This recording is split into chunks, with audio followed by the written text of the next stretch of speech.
Sing me a song of a lass that is gone.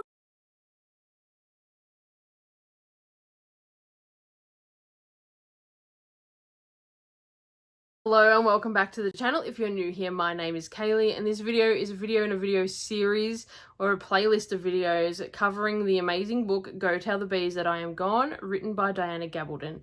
Now this is, like I said, a chapter by chapter review video, so if you have not read up to chapter 27 then I would highly recommend you not watch this unless you're okay with spoilers. In which case, welcome. We're about to talk all about this chapter. Now, this chapter was called Cover Her Face, and it was told majorly by Claire. Now, it does continue straight off the bat of our previous chapter from when Amy has been attacked and killed by a bear.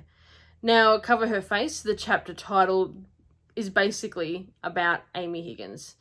Her body was badly sort of ripped apart, and during the previous chapter we know that her face was torn open enough that her eye was dislodged from its socket, her shoulder was removed. Like, this poor woman, she suffered. So this chapter was the shortest chapter I think we've done so far, so I'm very sorry that this video is only going to be a few minutes long, because there's really not much happening to talk about in this chapter. Like I said, it's continuing on from the previous chapter, so it's like this is all within a few moments of the incident occurring. But at this point in time, Bree, Claire, and just Bree and Claire are in the room with Amy's body. Now, Claire is obviously going to start sort of preparing her as quickly as possible because the situation they're in, like, it's hot and it's, you know, they're not in a position to store her body for days and days by any means. So obviously the preparations for Amy do commence almost instantly. And of course, poor Bree, she's absolutely in shock by this point in time. She is just sort of, she doesn't know what to do. She doesn't know what she can do to assist. She wants to stay and help, but she also, you know, she was there. She witnessed what happened to Amy. She's not in a position where, you know, she can just openly be calm for everyone. Like, she saw what happened to Amy, and, you know, the obviousness of it could have been her and it could have been the children, and she was so close. Like, they were literally standing next to each other when Amy was swiped away by the bear. So it's like this poor Bree is just dumbfounded. She doesn't know what to do, where to go.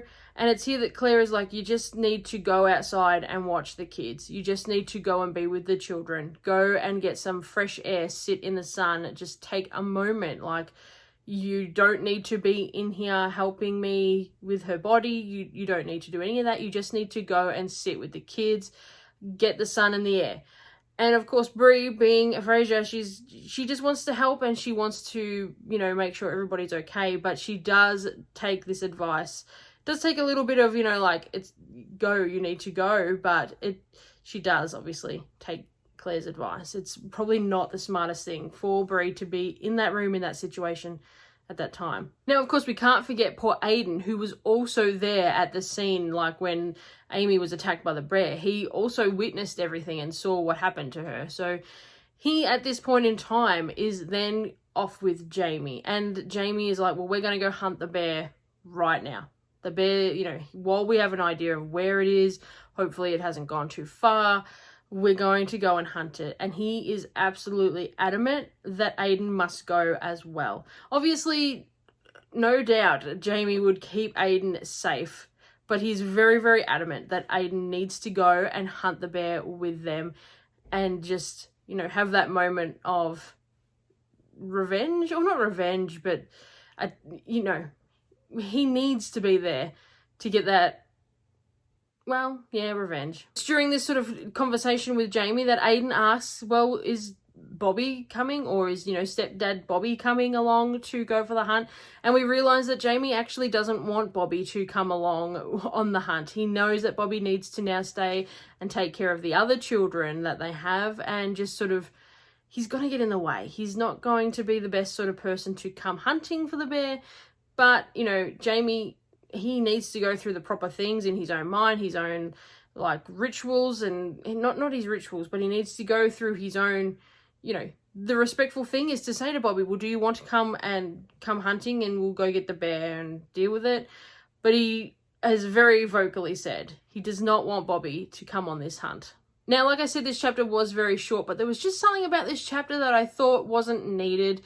The fact that it's an entire chapter dedicated to just a few moments after, you know, such a more enthralling chapter, I was like, this could have been a part of the previous chapter. This didn't need to be its own exclusive chapter. Like, it could have just continued on with the previous chapter.